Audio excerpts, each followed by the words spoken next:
What's up everyone, and welcome to another daily episode where we're going to talk about the latest Qakbot attack campaigns leveraging new techniques. If you don't learn anything else from this episode, you just might learn where to focus more attention to protect yourself and others from this threat. Oh, drat these computers. They're so naughty and so complex. I could pinch them.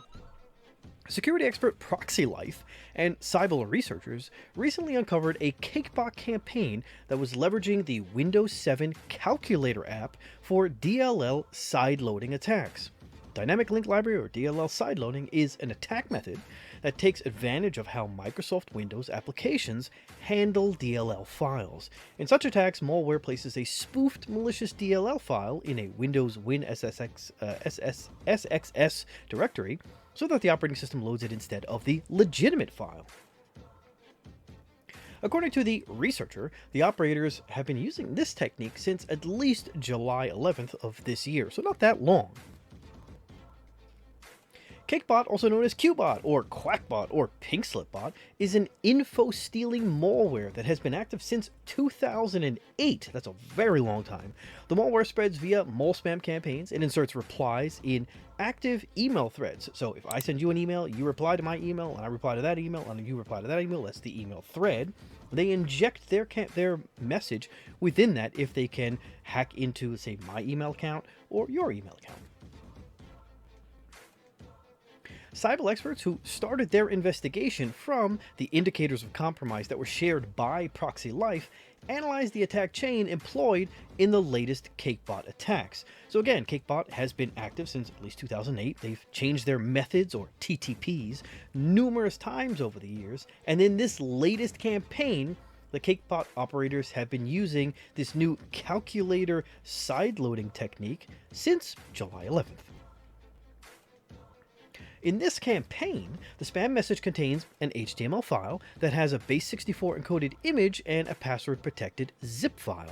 The password-protected zip file contains an ISO image like report July 14th 477887.iso, and the password for opening it is inside the HTML file.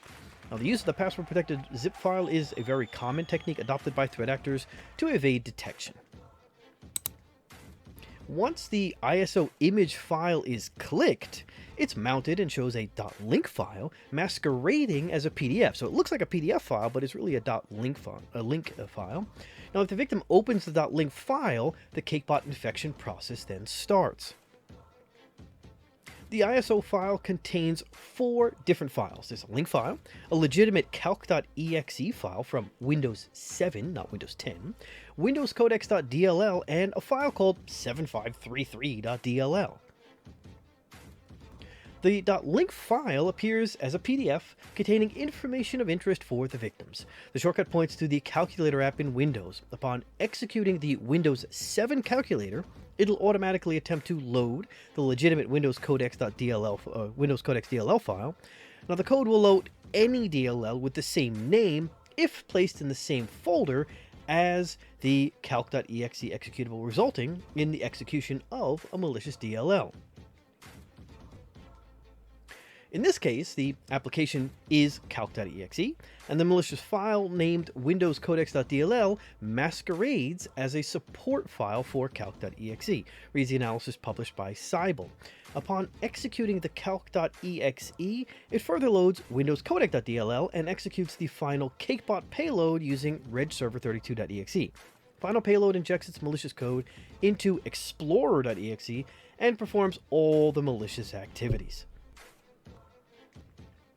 The threat actors bundle the Windows 7 version of the DLL because the attack doesn't work against Windows 10 calc.exe and later.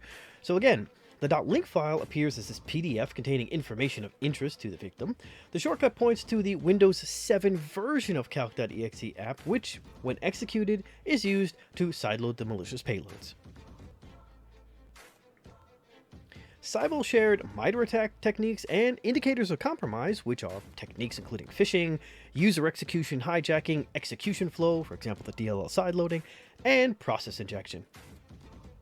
And that's the news. Thanks again for watching. Don't forget to share and subscribe if you haven't already, and smash the bell if you have not already. And I'll see you on the next episode. Take care. yet to ride. Farewell.